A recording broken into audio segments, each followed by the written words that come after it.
Welcome to Surya Krishna maths. எண்களும் தொடர் வரிசைகளும் standard 10 பயிற்சி 2-5. பயிற்சி 2-5ல் 8வது சம் பார்க்க போகிறோம். 8வது சம் கணக்கு வாசிக்கிறேன், கவனிங்க. 3 + k, 18 - k, 5k + 1 என்பவை ஒரு கூட்டுத்தொடர் வரிசையில் உள்ளன எனில் கேயின் மதிப்பு காண்கின்றாங்க. இது பூரா ஒரு கூட்டுத்தொடர் வரிசை. இதுல கேயோட மதிப்பு கேட்டிருக்காங்க. இப்ப நம்ம கூட்டுத்தொடர் வரிசையை எடுத்து எழுதுவோம். எழுதுனாதான் நம்ம கேயினுடைய மதிப்பு கண்டுபிடிக்க முடியும்.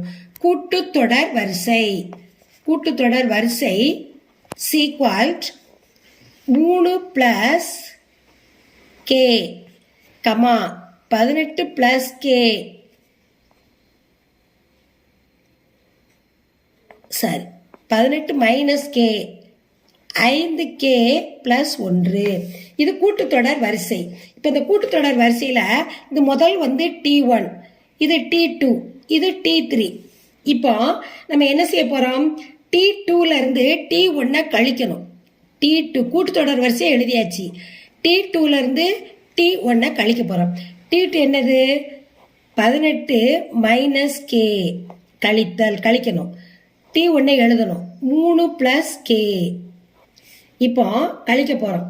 இதை அப்படி எழுதிடணும். முதல் பிராக்கெட்டில் உள்ளதை அப்படி எழுதிடணும். எழுதிட்டு இந்த மைனஸால் இந்த பிராக்கெட்டில் உள்ளதெல்லாம் பெருக்கணும். மைனஸையும் 3ஐயும் பெருக்கும்பொழுது -3.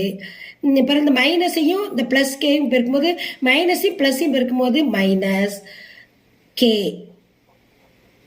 இப்போ பாருங்க, இப்போ 18 இந்த கேயும் என்ன செய்யலாம்? -k இந்த நம்பரும் ஒன்னா கொண்டு வந்துடும். இந்த -3, இந்த -k, இந்த -k எல்லாம் ஓரினமா இருக்கனால ஒரு பக்கமா கொண்டு போயாச்சு. இப்போ 18ல இருந்து 3 கழிக்கணும். கழிச்சா 15. பெரிய நம்பருக்கு இடது பக்கம் உள்ள குறிதான் போடணும். +15. இது மைனஸ்னா -2k. ஒண்ணுமே இல்லாட்டி இதுல ஒண்ணு இருக்குன்னு அர்த்தம். -2k. இது T2 T1ஓட ஆன்சர். இது ஆன்சர். இப்போ அடுத்து T3 - T2 அதை கழிக்கணும். T3 என்ன கொடுத்துருக்காங்க? பிராக்கெட் எழுதிக்கிறோம். 5k + 1. இதை எழுதி கழிச்சா தான் நம்ம கேயோட மதிப்பு கண்டுபிடிக்க முடியும். இப்போ அடுத்து T2 18 - k. இப்போ இது முதல்ல உள்ள பிராக்கெட்ல உள்ளதை அப்படியே எடுத்து எழுதிடணும். 5k + 1. இப்போ இந்த மைனஸால இதெல்லாம் பெருக்கணும். மைனஸையும் 18 பெருக்கணும். -18. மைனஸையும் பெருக்கும்போது +k. இப்போ k எல்லாம் ஒரு பக்கம் கொண்டு போயிடணும். நம்பர் எல்லாம் ஒரு பக்கம். +1 -18. இந்த +5k +k, அந்த k எல்லாம் ஒரு பக்கமா போட்டா நம்ம நம்பர் எல்லாம் ஒரு பக்கம், k எல்லாம் ஒரு பக்கம், நம்ம கழிக்கிறதுக்கு ஈஸியா இருக்கும். அதுக்கு தான் இப்போ -18ல இருந்து +1 கழிக்கணும். பிளஸ் மைனஸ்னாலே கழிக்கணும். கழிச்சுட்டு பெரிய நம்பருக்கு இடது பக்கம் உள்ள குறி போடணும். 18ல 1 போச்சுன்னா 17. பெரிய நம்பருக்குள்ள குறி மைனஸ் போடணும். இப்போ +++, 5kயும் கேயும் 6k போட்டாச்சு. இது எதனுடைய மதிப்பு? T3 T2ஓட மதிப்பு. இப்போ நம்ம என்ன கண்டுபிடிக்க போறோம்? கேயோட மதிப்பு கண்டுபிடிக்கணும். அப்ப நம்ம முதல்ல என்ன செய்யணும்? இந்த மதிப்பு இந்த இடது பக்கம் எழுதிக்கிறோம்.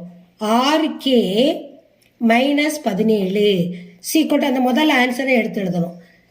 +15 - 2k எழுதியாச்சு.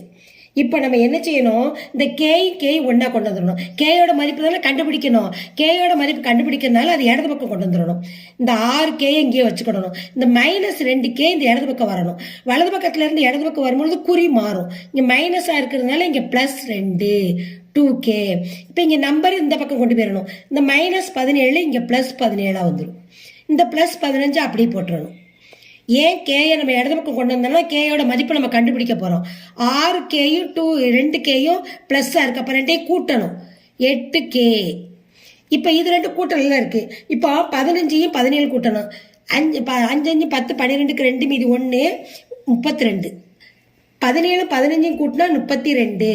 8k 32னா k = 32. இது பெருக்கல்ல இருக்கு.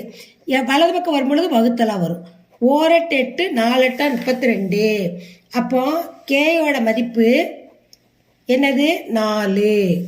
தீர்வு சீக்வல் நமக்கு கேயோட மதிப்பு தான் கேட்டிருக்காங்க. கேயோட மதிப்பு கண்டுபிடிச்சாச்சு 4. இதுதான் ஆன்சர். இந்த சம்மோட ஆன்சர் இதுதான்.